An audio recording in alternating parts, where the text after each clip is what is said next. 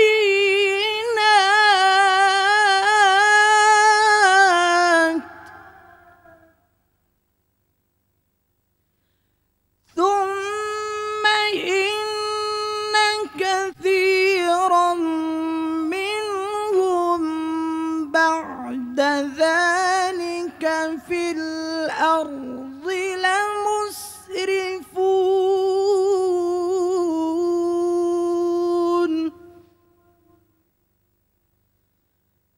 थुम्मा इन्न कसीरम मिनहुम बअद ज़ालिक फिल अर्ज़ि लमुस्रिफून सदक़ल्लाहुल अज़ीम।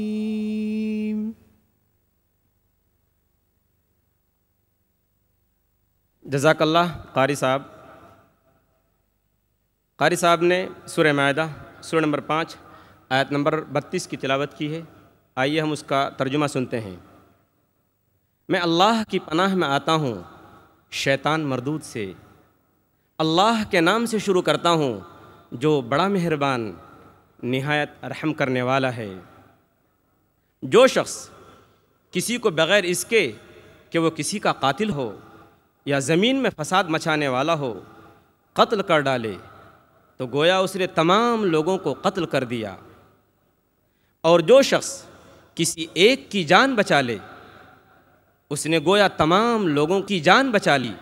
और उनके पास हमारे रसूल ज़ाहिर दलीलें लेकर आए, लेकिन फिर इसके बाद भी उनमें के अक्सर लोग ज़मीन में जुल्म व ज़्यादती और ज़बरदस्ती करने वाले ही रहे।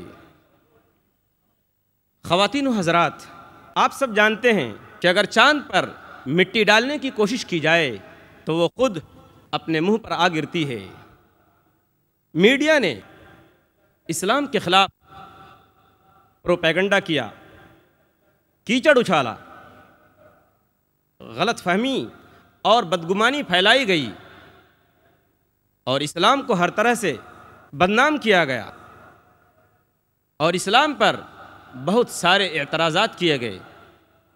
ऐसे मौके पर हमारे दरमियान से हमारी कौम का एक फ़र्द खड़ा होता है जो एतराज़ करने वालों को मुंह तोड़ जवाब देता है और ऐसे साइंसी और तशफ़ी बख्श जवाबात देता है कि इस्लाम को बदनाम करने वालों की ज़बानें बंद हो जाती हैं। बल्कि कितने अल्लाह के बंदे ऐसे हैं कि जिनको उनके जवाबात सुनने के बाद इस्लाम लाने की तौफ़ीक़ मिल जाती है।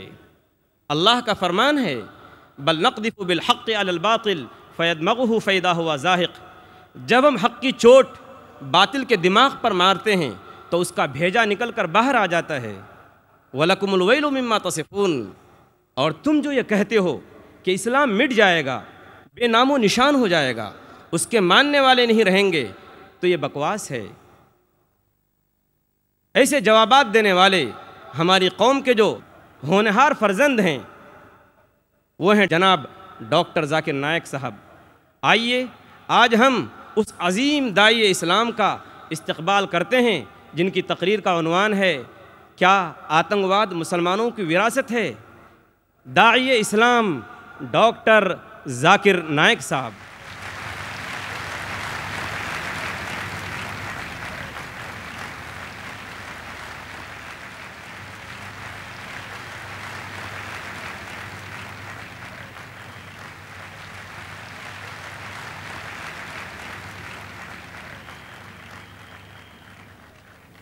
अल्हम्दुलिल्लाह वस्सलातु वस्सलाम अला रसूलिल्लाह व अला आलिहि वसहबिहि अजमईन, अम्मा बाद।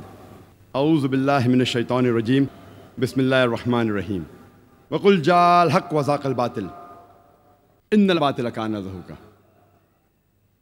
रब्बि इश्रह ली सदरी व यस्सिर ली अमरी वहलुल उक़दतम मिन लिसानी यफ़क़हू क़ौली।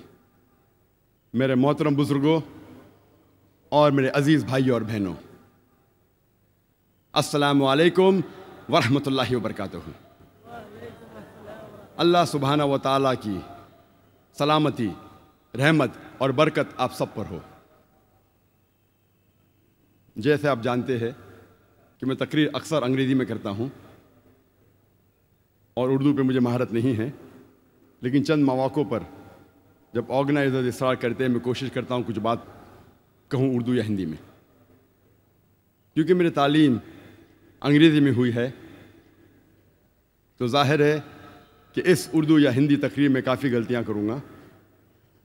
तकरीर के पहले मैं आप सबसे माज़रत चाहता हूँ और उम्मीद रखता हूँ कि आप मेरे इन गलतियों को नज़रअंदाज करेंगे और इस तकरीर के मवाद पर तवज्जो देंगे।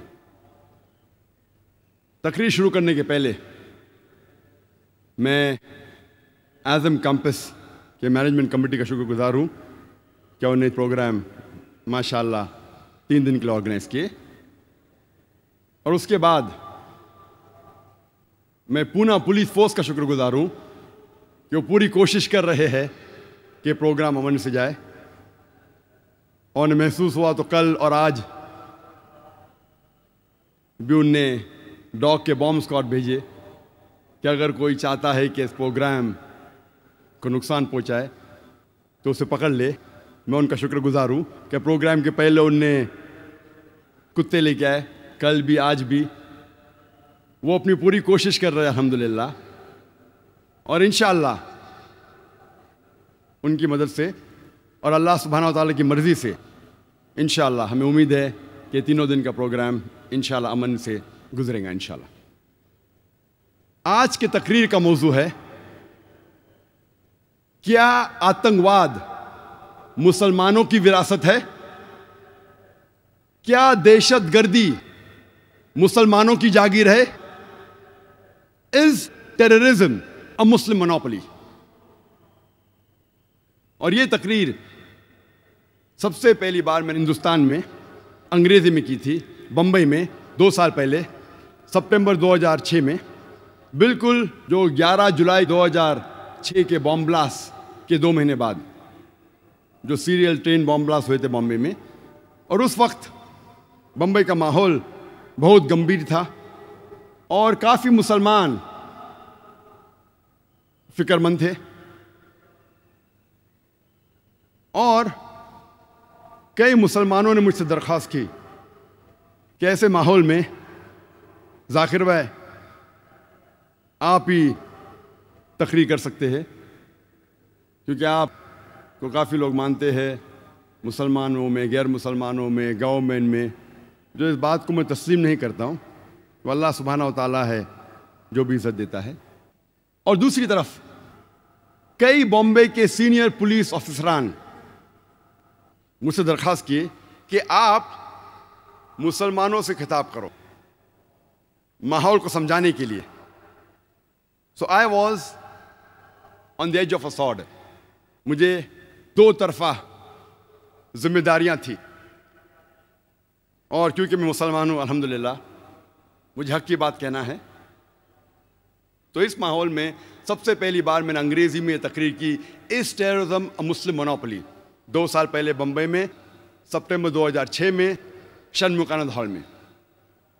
इंटरनेशनल मीडिया में 2005-2006 में एक बहुत मशहूर जुमला हमेशा टेलीविज़न पे, रेडियो पे, मैगज़ीन पे, न्यूज़पेपर पे हमेशा दोहरा जा रहा था। वो था, हर मुसलमान आतंकवादी नहीं है, लेकिन हर आतंकवादी मुसलमान है। Every Muslim is not a terrorist, but every terrorist is a Muslim. और ये जुमला 11 जुलाई 2006 बॉम्बे ट्रेन सीरियल ब्लास्ट के बाद बॉम्बे में भी मशहूर हुआ। तो इस जुमले ने मुझे तहकीक करने पे मजबूर किया और उस जुमले ने ये तकरीर को जन्म दिया, क्या आतंकवाद मुसलमानों की विरासत है। और क्योंकि हमारा रिसर्च सेंटर है इस्लामिक रिसर्च फाउंडेशन, मैंने रिसर्च की कि चंद सैकड़ों सालों में जितने आतंकवादी हमले हुए, मैंने उन पर रिसर्च की और तहकीक करने की कोशिश की कि ये जुमले में कितनी सच्चाई है, जो मैं आज आपके सामने पेश करूंगा। सबसे पहले मैंने ये जानने की कोशिश की कि आतंकवाद का डेफिनेशन क्या है। What is the definition of the word terrorism. और बहुत तहकीक करने के बाद यह पता लगा कि आतंकवाद का माना जो है वो बहुत पेचीदा है और मुख्तलिफ है। आतंकवाद को डिफाइन करना नामुमकिन के बराबर है, क्योंकि यह डेफिनेशन, यह माना हर वक्त बदलता है depending upon the geographical location, depending upon the historical background. इलाके के एतबार से यह डेफिनेशन बदलता है, तारीख के एतबार से यह डेफिनेशन बदलता है। इसीलिए आतंकवाद, टेररिज्म को डिफाइन करना इज नेक्स्ट टू इम्पॉसिबल, नामुमकिन के बराबर है। लेकिन तहकीक में यह पता लगा कि सबसे पहली बार यह लफ्ज टेररिज्म, आतंकवाद या दहशतगर्दी, सबसे पहले यह इस्तेमाल किया गया था सन 1790s में, और सबसे पहले बार यह वर्ड टेररिज्म इस्तेमाल किया था एक अंग्रेज ने जिसका नाम था एडवर्न बर्क। फ्रेंच रेवोल्यूशन के टाइम पे जैकोबिन डोमिनेटेड फ्रेंच गवर्नमेंट को डिस्क्राइब करने के लिए इस्तेमाल किया गया था।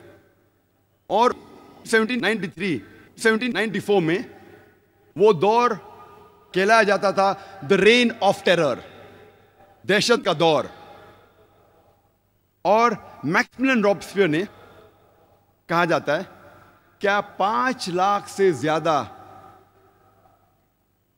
द एनिमीज ऑफ स्टेट, देश के दुश्मनों को जो वो कहता था, उनको पकड़ लिया, 40,000 से ज्यादा का कत्ल किया।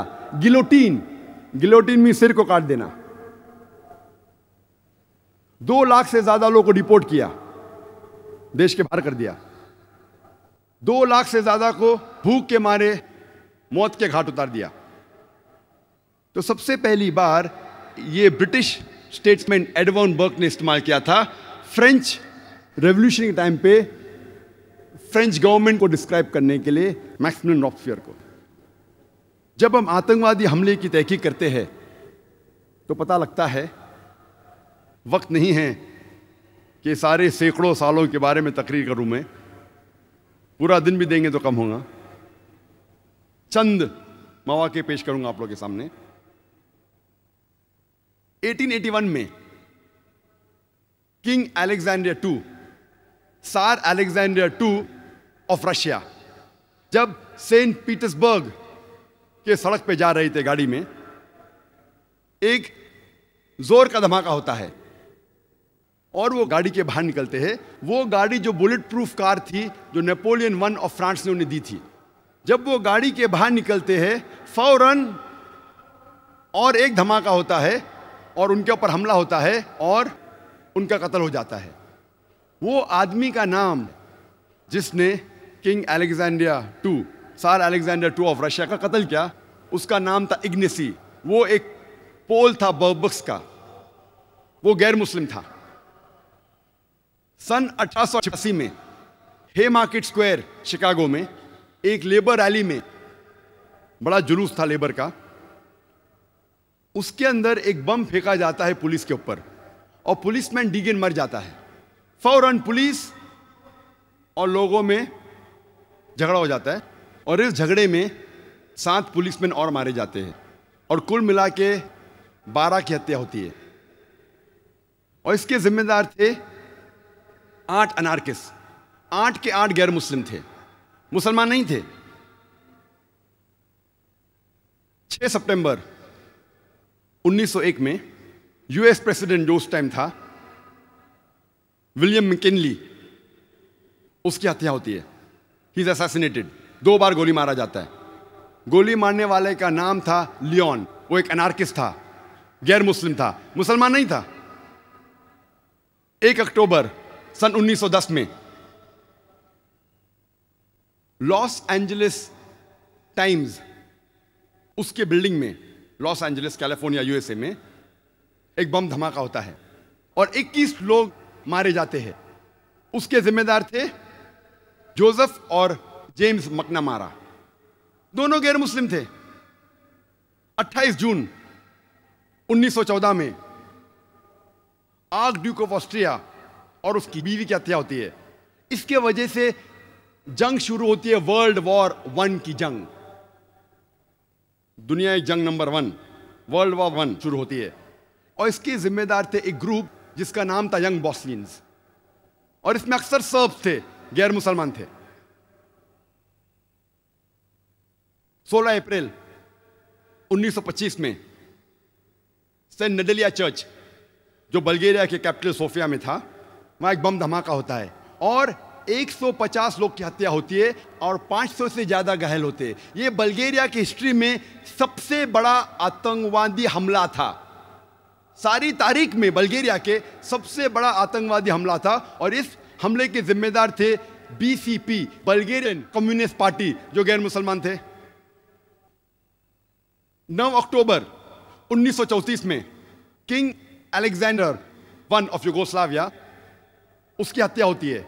उसके साथ मारा जाता है फ्रेंच फॉरेन मिनिस्टर। दोनों की हत्या के जिम्मेदार थे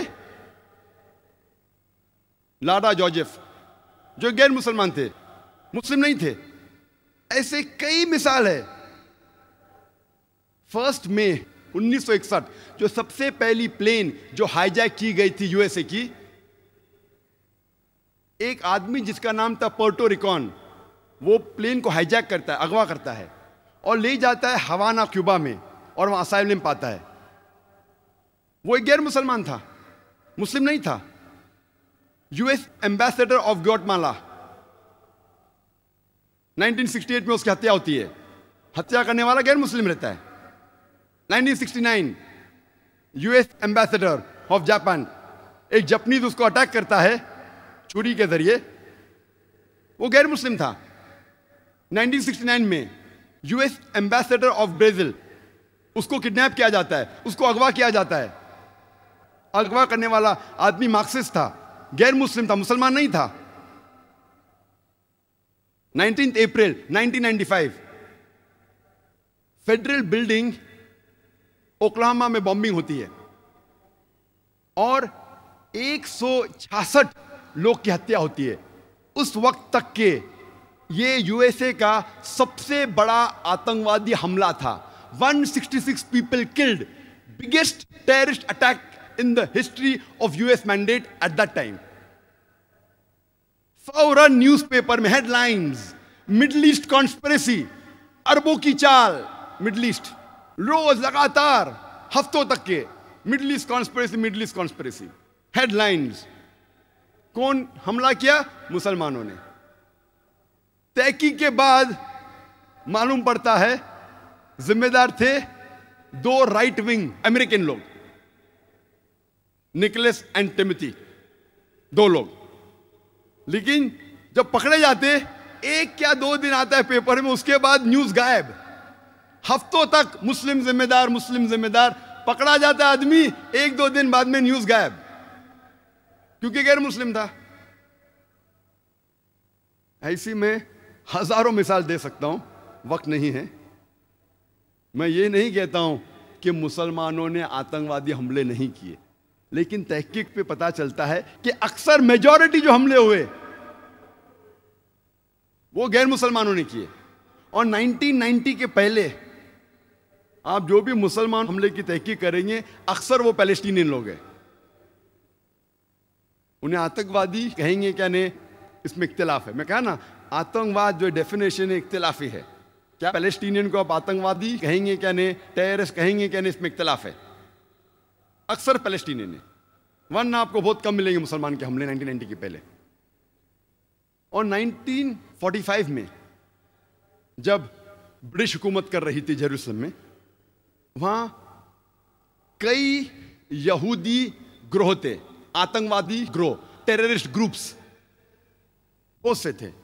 मिसाल के तौर पे हगाना, इरगुन, स्टर्न गैंग, कई यहूदी आतंकवादी टेररिस्ट ग्रुप्स थे जिन्हें ब्रिटिशर्स कहते थे कि ये टेररिस्ट ऑर्गेनाइजेशंस है, आतंकवादी ग्रुप्स है। और ये ग्रुप एक अटैक करता है 22 जुलाई 1946 में होटल किंग डेविड में। और होटल किंग डेविड उस वक्त ब्रिटिशर्स का हेडक्वार्टर्स था, ब्रिटिशर्स का सेक्रेटेरिएट था जेरूसलम में, और मिलिट्री का भी हेडक्वार्टर्स था, और क्राइम इन्वेस्टिगेशन ब्यूरो भी था। उधर हमला होता है और एक यहूदी ग्रुप है जिसे कहते इरगुन, वो अरबों जैसे कपड़े पहन के अटैक करते हैं होटल किंग डेविड पे और 91 लोग की हत्या करते हैं।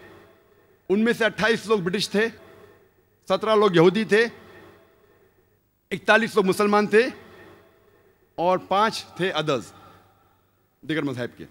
ये 91 लोग की हत्या जो होती है, ये ब्रिटिश तारीख में सबसे बड़ा अटैक ब्रिटिश हिस्ट्री में था ब्रिटिशर्स के अगेंस्ट। आज की तारीख तक के ब्रिटिशर्स में 91 लोग की हत्या एक हमले में नहीं हुई। जब वो जेरूसलम के अंदर जो हेडक्वार्टर्स था, और इसके जिम्मेदार थे यहूदी लोग, इरगुन गैंग, इरगुन टेररिस्ट ग्रुप, जिसके सदर थे मेनेकेन बीगिन। और इस ग्रुप के कई सदर थे, जैसे मैं कहा कि कई टेररिस्ट ऑर्गेनाइजेशंस थे, हगाना, इरगुन, स्टर्न गैंग। इनके सदर के कई नाम हैं, राट्सबेक येगिन, मेनेकेन बीगिन, एरियल शेरॉन। ये सब लोग इस टेररिस्ट ग्रुप के सदर थे और ब्रिटिश गवर्नमेंट इन्हें कहती थी टेररिस्ट। बाद में जब इजराइल स्टेट बनता है, कई लोग लीडर बनते हैं इजराइल के, कई लोग प्राइम मिनिस्टर बन जाते हैं, टेररिस्ट लोग प्राइम मिनिस्टर बनते हैं। और उसके फौरन बाद जब मुसलमान पैलेस्टीनियन वही कॉज के लिए लड़ रहे थे कि हमें फ्रीडम मिलना चाहिए, यही लोग मेनेकेन बीगिन, एरियल शेरॉन, वही मुसलमान को आतंकवादी कहने लगे। कितने डबल स्टैंडर्ड्स, कितना डोगलेपना। वही लोग के लिए जब वो झगड़ रहे थे, आज पैलेस्टीनियनों कह रहे कि हमें फ्रीडम चाहिए और उन्हें कहते कि वो टेररिस्ट है। और अब तारीख जब पढ़ेंगे पता लगता है कि हिटलर ने यहूदी लोग को भगाया था जर्मनी से। यहूदी लोग सब जगह मारे जा रहे थे, तो उनके रिश्तेदार पैलेस्टीन अरबों ने कहा कि यहूदी तो हमारे कज़न है, रिश्तेदार है, एलन व सहलन, हमारे वहां आ सकते हैं। यहूदी लोग को पैलेस्टीनियन लोग पनाह देते हैं, मुसलमान लोग। और उसके बाद वही लोग जो पनाह देते हैं उनको आप घर के बाहर निकालते हैं और कहते हैं कि टेररिस्ट है। ये तो ऐसी मिसाल है कि आप एक मुसाफिर को अपने घर में लेते हैं, अपने छत के अंदर, वो मुसाफिर आपको घर के बाहर करता, अपने खुद के घर के बाहर करता है, फिर आप घर के बाहर कहते का मेरा घर वापस दे दो, और लोग आपको कहते कि आप टेररिस्ट है। और जब आतंकवादी हमले की हम तहकीक करते हैं, पता लगता है कि जर्मनी में 1968 टू 1992 में एक ग्रुप थी, बादर मैनहॉफ, जो एक टेररिस्ट ग्रुप थी। कई टेररिस्ट हमले किए उनने। इटली में एक टेररिस्ट ग्रुप का नाम था रेड ब्रिगेड, जिसने कई आतंकवादी हमले किए इटली में। और 1978 में Italian prime minister premier Aldo Moro को अगवा किए और 55 दिन बाद उसकी हत्या की। ये गैर मुस्लिम थे, मुसलमान नहीं थे। इसी तरीके की एक टेररिस्ट ऑर्गेनाइजेशन, आतंकवादी ग्रोह जापान में था, जिसे कहते थे जापानीज रेड आर्मी। और इनने कोशिश की कि नर्व गैस के जरिए एक टोक्यो के ट्यूब स्टेशन में हजारों की हत्या करने की, लेकिन लोग बच गए। सिर्फ 12 लोग मारे गए। उनने नर्व गैस डाली टोक्यो के सब स्टेशन में, सिर्फ 12 लोग मरे और 5700 घायल हुए। सेम चीज योकोहामा में किया। ये ग्रुप जो थी, ये ओम श्रिंक्यो की ग्रुप थी, जो एक बुद्धिस्ट कल्ट है। ये बुद्धिस्ट थे, मुसलमान नहीं थे। ऐसी आप कई मिसाल पेश कर सकते हैं। यूके में हम जानते हैं कि सबसे खतरनाक टेररिस्ट अटैक और सबसे ज्यादा जो टेररिस्ट अटैक किए वो है IRA ने, आयरिश रिपब्लिकन आर्मी। ये एक कैथलिक ऑर्गेनाइजेशन है, क्रिश्चियन ऑर्गेनाइजेशन है, ईसाई टेररिस्ट ऑर्गेनाइजेशन है। लेकिन कभी भी यूके मीडिया में आपको ये नहीं मिलेगा कि कैथलिक टेररिस्ट ग्रुप, कहा जाएगा IRA, आयरिश रिपब्लिकन आर्मी, क्योंकि वो मुसलमान नहीं है। अगर मुसलमान कुछ गलत काम करते हैं तो नाम आता है का मुस्लिम टेररिस्ट। बाकी कौन गलत काम करता है तो उसे इलाके से जाना जाता है। मुसलमान चाहे USA में हो, सऊदी में हो, यूके में हो या इंडिया में हो, तो मुसलमान जैसा पहचाना जाता है। अच्छे काम किए तो कहेंगे इंडियन ने अच्छे काम किया, मुसलमान ने नहीं। इंडियन को नोबेल प्राइज मिला, मुसलमान को नहीं। तो डबल स्टैंडर्ड्स क्यों? और ये जो ऑर्गेनाइजेशन है आयरिश रिपब्लिकन आर्मी, वो खुसूसन कैथलिक ऑर्गेनाइजेशन है, इसीलिए झगड़ा कर रही है प्रोटेस्टेंट के साथ और कई सालों से कर रही है। 100 से ज्यादा टेररिस्ट अटैक किए उनने। 1972 में 22 फरवरी में एल्डरशॉट में उनने बम का धमाका किया, जिसमें 7 लोगों का कत्ल हुआ। 21 जुलाई 1972 बेलफास्ट शहर में ये IRA ने और एक बम धमाका किया, जिसमें 11 लोग का कत्ल हुआ और 130 घायल हुए। 10 दिन बाद 31 जुलाई 1972 में क्लॉडिंग में 3 बम धमाका किए उनने और इसमें 9 लोग की हत्या हुई। 1974 में गिलफोर्ड पब में उनने बम धमाका किया, जिसमें 5 लोग का इंतकाल हुआ और 44 लोग घायल हुए। उसी साल 1974 में बर्मिंघम पब में फिर से एक बम धमाका किया, जिसमें 21 लोग का कत्ल हुआ एंड 182 घायल हुए। ये IRA ने 1996 में लंदन में बम धमाका किया, जिसमें 2 लोग का कत्ल हुआ और 100 लोग से ज्यादा घायल हुए। उसी साल 1996 में मैनचेस्टर में एक बम फोड़ा शॉपिंग कॉम्प्लेक्स के बाहर, जिसमें 206 लोग घायल हुए। 1998 में यही IRA ने एक 500 पाउंड का कार बम बर्स्ट किया बैम्ब्रिक शहर में, जूते की दुकान के बाहर, जिसमें 35 लोग घायल हुए और 200 से ज्यादा घर तबाह हुए। यही IRA ने उसी साल 1998 में ओमैग में और एक 500 पाउंड का कार बम फोड़ा, जिसमें 29 लोग का इंतकाल हुआ, 29 लोग का कत्ल हुआ और 330 घायल हुए। 2001 में BBC में फिर से उन्हें बम फोड़ा। IRA के बारे में अगर मैं तकरीर करने लगूं तो एक दिन निकल जाएगा। कैथलिक लोग हैं, लेकिन कहा जाता है IRA, आयरिश रिपब्लिकन आर्मी। इस तरीके से कई मिसाल पेश कर सकता हूं। स्पेन और फ्रांस में एक टेररिस्ट ऑर्गेनाइजेशन का नाम है ETA, जो बहुत से आतंकवादी हमले करते हैं।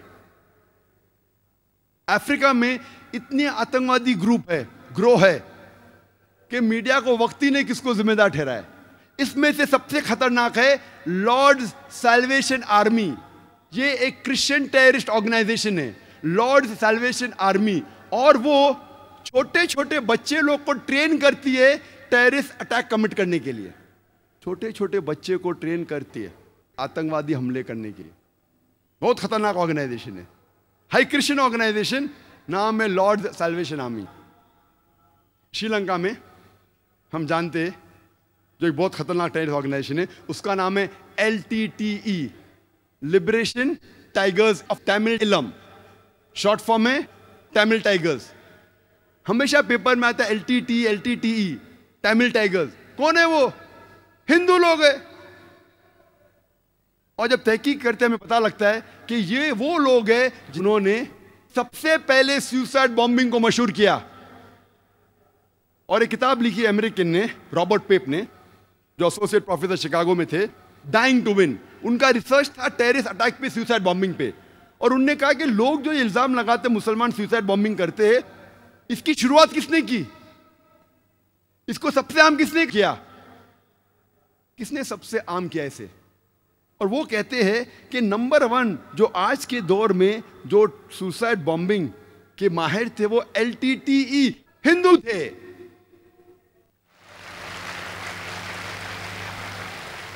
और हम जानते हैं उसकी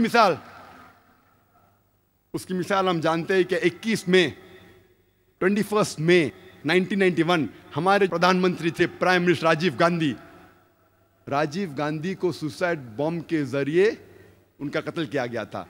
एक औरत LTTE ग्रुप की, तमिल टाइगर्स की, अपने जिस्म पे बॉम्ब बांध के छुपा के वो हार पहनाना जाती है उस टाइम के प्रधानमंत्री राजीव गांधी को, और बॉम्ब धमाका करती है और अपने साथ खुद मर के राजीव गांधी को मार के 16 लोग की और हत्या करती है।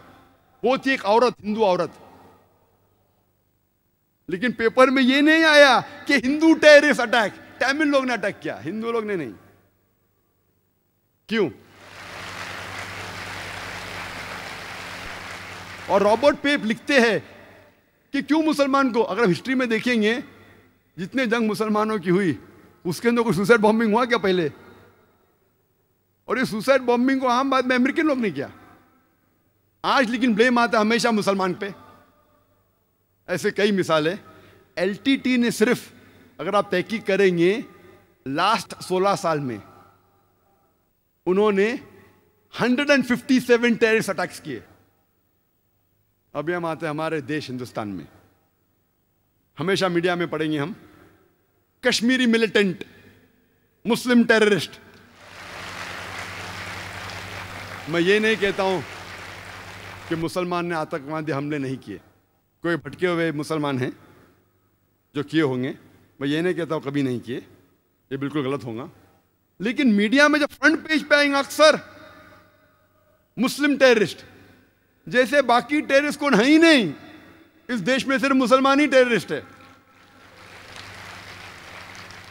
जब तहकीक करते पता लगता है कि सिख टेररिस्ट भी है, बिंदरवाला ग्रुप। और ये सिख टेररिस्ट ने 5 जून सन 1984 में उन्हें गोल्डन टेम्पल को कब्जा किया। इंडियन आर्मी फोर्स जाती है, उनको बाहर निकालती, 100 लोग की हत्या होती है। उसके चंद महीने बाद 31 अक्टूबर सन 1984 में उस टाइम के प्रधानमंत्री राजीव गांधी की माता श्रीमती इंदिरा गांधी की हत्या होती है। उसकी खुद की सिक्योरिटी गार्ड उसकी हत्या करते। आता है पेपर्स में, security guard assassinated Shrimati Indira Gandhi. कौन था? सिख था। आज भी आप वेबसाइट पे जाएंगे, आपको यह नहीं मिलेगा कि सिख टेररिस्ट ने अटैक किया। Personal body guards of Shrimati Indira Gandhi ने उसकी हत्या की। आप असम में जब जाएंगे, असम में एक टेररिस्ट ऑर्गेनाइजेशन है ULFA, United Liberation Front of Assam. बहुत खतरनाक है। उनका मेन मकसद है, वो हिंदू ऑर्गेनाइजेशन है, हिंदू आतंकवादी ग्रुप है। उनका मेन मकसद है कि मुसलमान को मारना, मुसलमान की हत्या करना। और आपको पता है कि चंद सालों में उल्फा, सिर्फ उल्फा ने, ये 2 साल के पहले का स्टैटिस्टिक्स है, अभी अपडेट नहीं किया हूं मैं, 2006 तक के उल्फा ने 749 टेररिस्ट अटैक्स किए। There is no other terrorist organization in the world history who has done 749 terrorist attacks. 749 terrorist attacks ULFA ने किए चंद सालों में सिर्फ। हम पढ़ते ही नहीं पेपर में, हमें पता ही नहीं। मैं जब बॉम्बे में पेपर पढ़ता हूं, पता चलता कश्मीरी टेररिस्ट, मुस्लिम टेररिस्ट। जब मुझे कश्मीर लोग काफ़ी बुला रहे थे तकरीर करने के लिए, और मैं सोच जाऊं क्या नहीं जाऊं, जाऊं क्या नहीं जाऊं। फिर 2003 में सोचता हूं मैं जाऊंगा। अल्हम्दुलिल्लाह वहाँ की गवर्नमेंट पूरा इंतजाम करती है। और 14 साल के बाद सबसे पहली बार खुले आम पोलो ग्राउंड में तकरीर करने की परमिशन देती है। माशाल्लाह 1 लाख से ज़्यादा लोग वहाँ मौजूद होते। मैं सोच रहा था मैं जाऊँ क्या नहीं जाऊँ, हालात बुरे हैं।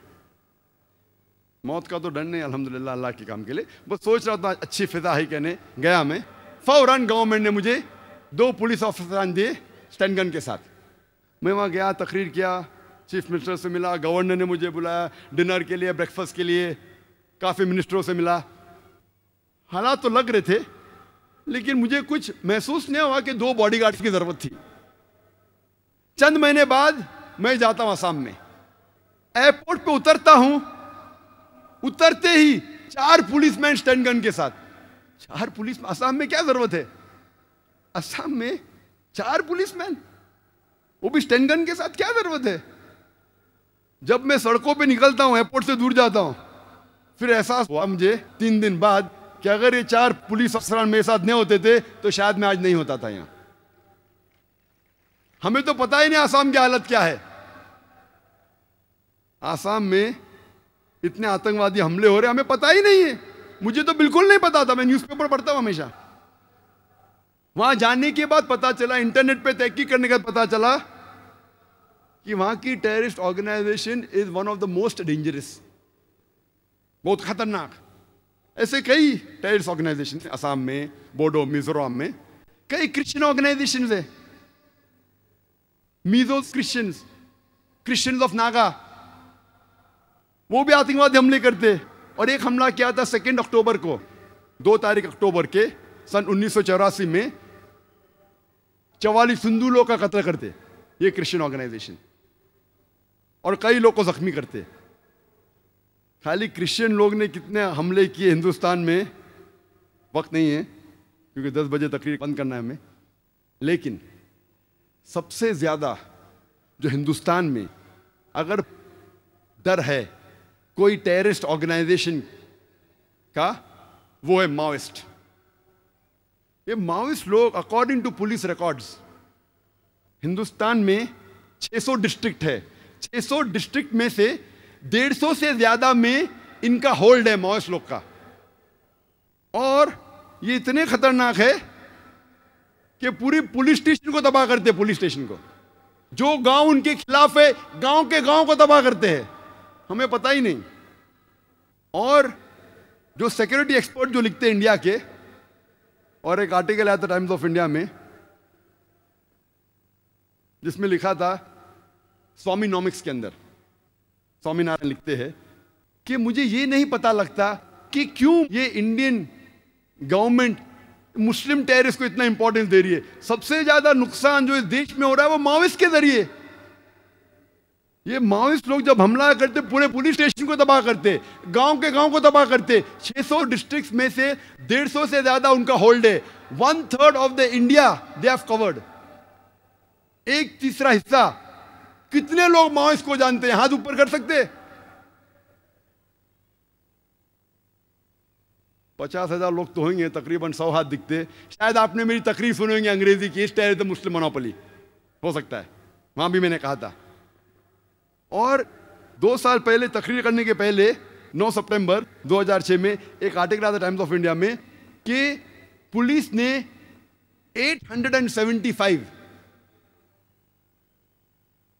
875 रॉकेट्स जो माओइस्ट के थे उनको पकड़ लिया। 875 rockets and 30 rocket launchers, 30 rocket launchers, 875 rockets. और वहां का डीजीपी ऑफ आंध्र प्रदेश कहता है कि एक रॉकेट हेलीकॉप्टर को उड़ा सकता है, एक रॉकेट पूरे पुलिस स्टेशन को तबाह कर सकता है। 600 मीटर दूर से, यानी आधा किलोमीटर दूर से बैठ के उस रॉकेट से हमला करे तो पुलिस स्टेशन तबाह हो सकता है, हेलीकॉप्टर तबाह हो सकता है, बिल्डिंग के बिल्डिंग उड़ सकती है। रॉकेट लॉन्चर्स, ये तो पूरे देश पे हमला करने की प्रिपरेशन है। आर्टिकल आएगा, छोटा इनसाइड इंफॉर्मेशन आएंगे, हेडलाइंस पे नहीं आएगा, इनसाइड पेजेस पे आएगा, 9 पेज पे, 7 पेज पे। क्यों? क्योंकि मुसलमान नहीं हो। आप सोच सकते। तो ये स्वामीनाथन कहते हैं कि ये इंडियन गवर्नमेंट ये वेस्टर्न पॉलिसी क्यों इख्तियार कर रही है? सबसे ज्यादा खतरा जो है, उन्हें हजारों लोग की हत्या की है, उनके बारे में उनको फिक्र नहीं, उनको फिक्र है मुस्लिम टेररिस्ट के बारे में। जब हम तहकीक करते हैं आतंकवादी हमले की सारी दुनिया में और इंडिया में भी, हमें पता लगता है और बिला शक हम खुल्लम खुल्ला बिला शक सबूत के साथ हम कह सकते हैं आतंकवाद मुसलमानों की विरासत नहीं है। आतंकवाद मुसलमानों की विरासत ही नहीं है, बल्कि स्पेशलिटी भी नहीं है, खुसूसियात भी नहीं है। इस्लाम में आतंकवाद को बढ़ावा दिया ही नहीं जाता है। इस्लाम डजंट एनकरेज टेररिज्म। इस्लाम कहता है कि आतंकवाद हराम है, terrorism is prohibited, it is हराम।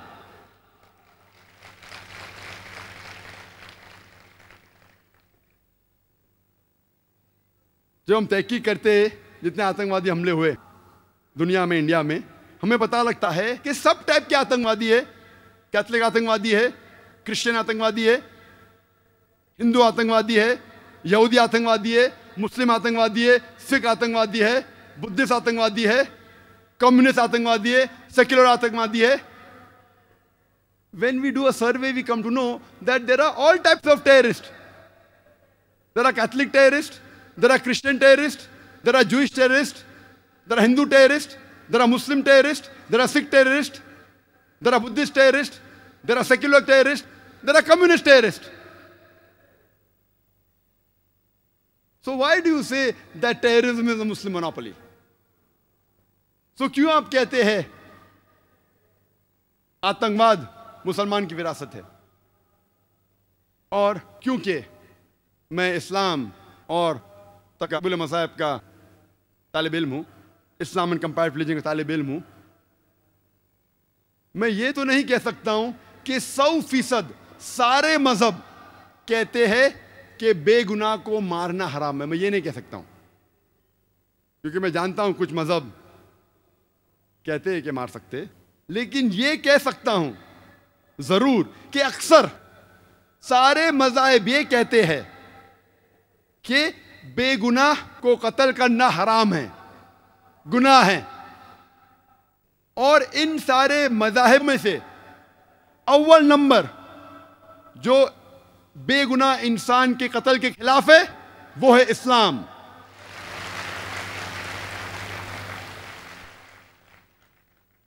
कुरान मजीद में लिखा है सूरह माइदा में सूरह नंबर 5 आयत नंबर 32 में कि अगर कोई भी इंसान, चाहे मुस्लिम या गैर मुस्लिम हो, अगर दूसरे कोई इंसान का कत्ल करता है, चाहे मुस्लिम या गैर मुस्लिम हो, सिर्फ कत्ल के बदले कत्ल, या वो इंसान जो इस धरती पे फसाद फैला रहा है, फितना फैला रहा है, ये दो लोगों के अलावा अगर कोई इंसान दूसरे इंसान का कत्ल करता है तो गोया कि ऐसा है कि सारी इंसानियत का कत्ल कर रहा है। कुरान मजीद में लिखा है कि अगर कोई इंसान कोई दूसरे बेगुनाह इंसान का कत्ल करता है तो गोया कि ऐसा है कि सारी इंसानियत का कत्ल कर रहा है। और आगे लिखा है कि अगर कोई इंसान दूसरे इंसान की जान बचाता है तो गोया कि सारी इंसानियत की जान बचाता है। मैं ये नहीं जानता हूं कि कोई मजहब की किताब में लिखा है कि अगर आप एक इंसान की जान बचाओ तो सारी इंसानियत की जान बचाओ। ये इस्लाम में लिखा है। कुरान में ये नहीं लिखा है कि मुसलमान की जान बचाओ तो अच्छी चीज है। कोई भी मासूम इंसान की अगर जान बचाते हैं आप, चाहे मुस्लिम या गैर मुस्लिम, सारी इंसानियत की जान बचाते। और कोई भी मासूम इंसान का कत्ल करते हैं तो गोया के सारी इंसानियत का कत्ल कर रहे हैं। इस्लाम आता है अरबी लफ्ज सलाम से, जिसके मानी है अमन, और इस्लाम आता है अरबी लफ्ज सिल्म से भी, to submit your will to God, अपनी मर्जी से अल्लाह सुब्हाना व तआला के अहकामात पे अमल करना। तो इस्लाम के माने अमन हासिल करना अपनी मर्जी से अल्लाह सुब्हाना व तआला के अहकामात पे अमल करने के बाद। ये अमन का मजहब है। इसलिए जब हम मिलते हम कहते अस्सलामु अलैकुम, अल्लाह सुब्हाना व तआला की आप पर रहमत हो। तो वो मजहब जो रहमत फैलाता है कैसे बेगुनाहों की जान लेने के लिए कह सकता है? मैं ये मानता हूं कि there are black sheep in all communities including in Muslims. बुरे लोग हर मजहब में आप पाएंगे जो मजहब का पालन नहीं करते, और इस्लाम में भी आप पाएंगे कुछ मुसलमान अपने आप को मुसलमान कहते हैं लेकिन मजहब का पालन नहीं करते। There are black sheep in every community. Ship के वजह से क्या आप सारे मुसलमानों को कहेंगे क्या वो गलत है? और अगर हम तहकीक करते भी, परसेंटेज ऑफ मुस्लिम्स, जो मुसलमान टेररिस्ट अटैक करते हैं, मुसलमान ने जितने लोगों का कत्ल किया दुनिया में, अगर परसेंटेज देखेंगे और गैर मुसलमान का, मुसलमान तो गिनती में भी नहीं किधर, खाली मीडिया के फ्रंट पेज पे मुसलमान कुछ है जो बहके हुए है। There are black sheep in a community, जो गलत काम करते हैं, जो कुरान के पैगाम पे अमल नहीं करते, जो इस्लाम की बात नहीं मानते, वो बहके हुए हैं। मैं नहीं कहता कोई भी आदमी जो मुसलमान कहता है अपने आप को बेगुनाह को नहीं मारा है, लेकिन जब हिस्ट्री की तहकीक करते हैं कि सबसे ज्यादा आतंकवादी हमले किसने किए, मैं आपसे पूछना चाहता हूं कि दुनिया की हिस्ट्री में, इंसानियत की तारीख में आप कह सकते वो कौन सा शख्स है इंसानियत की तारीख में जो सबसे ज्यादा इंसानों का कत्ल किया है? कौन है वो शख्स? आसान सवाल आसान जवाब, हिटलर। हिटलर क्या मुसलमान था? कौन था वो? क्रिश्चियन। लेकिन कभी भी आर्टिकल में नहीं आएगा Christian is the biggest terrorist, कभी नहीं आएगा। हिटलर ने खुद 6 मिलियन 60 लाख यहूदी को मौत के घाट उतारा, इंसिनरेटेड देम, उन्हें जला दिया। और तारीख गवाह है कि हिटलर के वजह से वर्ल्ड वॉर 2 शुरू हुई, और वर्ल्ड वॉर 2 में 6 करोड़ इंसानों की हत्या हुई। आज की तारीख कहती है कि हिटलर इसके जिम्मेदार है। 6 करोड़ लोग की हत्या, 60 million people in the world, the blame goes on Hitler. कौन था वो? मुसलमान था? क्रिश्चियन था? नंबर 2 पे कौन आता है?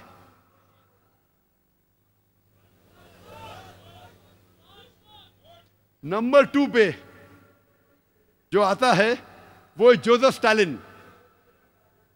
जोसेफ स्टालिन को कहा जाता है अंकल जो। वो यूएसएसआर का था, उसे कहते हैं मैन ऑफ स्टील, लोहे का आदमी। उसके सिर पे 2 करोड़ मासूम इंसानों की हत्या है, 20 मिलियन पीपल। 14.5 मिलियन लोगों को 1 crore 45 lakh 14.5 million human beings ही हैज स्टार्व्ड टू डेथ। उसने भूख के मारे उन्हें मारा। 1 करोड़ 45 लाख, 10 लाख से ज्यादा बेगुनाह इंसानों का कत्ल किया। 9.5 मिलियन 95 लाख इंसानों को देश के बाहर किया। उनमें से आधे लोग मर गए। नंबर 3 पे है माओ सीजंग, चाइनीज। माओ सीजंग, TSUNG कहते हैं माओ सीजंग, वो चाइनीज था। उसके सिर पे 14 मिलियन 1 करोड़ 40 लाख बेगुनाह इंसानों की हत्या है, अक्सर भूख की वजह से, स्टार्वेशन की वजह से, और कई की कत्ल की। ये तीनों मुसलमान नहीं थे। ना हिटलर मुसलमान था, ना जोसेफ स्टालिन मुसलमान था, ना माओ त्से मुसलमान था। उसे कहते चेयरमैन माओ। जो माओइस्ट लोग है ना, माओइस्ट लोग, ये माओइस्ट लोग को नाम मिला माओ से, चेयरमैन माओ से। नंबर 4 बेनिटो मुसोलिनी, जो इटली का था, 4 लाख से ज्यादा लोग मरे और 30,000 से ज्यादा जो इथोपिया में उन्हें कत्ल किए। मैक्सिमिलियन रोबस्पियर, उसने 40,000 लोग की हत्या की और 2 लाख से ज्यादा को भूख से मारा प्रिजन में कैद करके। फरिश तो लंबी है, वक्त नहीं है। उसमें से एक का नाम है, इंटरनेशनल नाम लूं तो इंडियन नाम भी लेना चाहिए ना मुझे। इंडिया में सबसे ज्यादा कत्ल किसने किया? सबसे ज्यादा कत्ल किया अशोका ने। हम तारीख में पढ़ते हैं स्कूल में कि कलिंगा के वॉर में 1 लाख लोग मारे जाते। कब हुई वॉर? 261 BC, 261 सन 261 बिफोर क्राइस्ट, यानी 2270 साल पहले अशोका ने 1 लाख से ज्यादा लोगों की हत्या की। आप सोच सकते हैं 2000 साल पहले पॉपुलेशन कितनी कम थी। जितनी पॉपुलेशन कम, अभी पॉपुलेशन ज्यादा है। कम पॉपुलेशन में 1 लाख को मारना ने आज की तारीख में उसको कितने से मल्टीप्लाई करना, हमें कैलकुलेशन करने पड़ेगा, 10 बार या 100 बार कैलकुलेट करने पड़ेगा। उस वक्त 2270 साल पहले, वो अलग बात है कि बाद में उसको अफसोस हुआ, इतना अफसोस हुआ कि आज आप नोट पे भी उसका आज देखेंगे छापा, अशोका पिलर।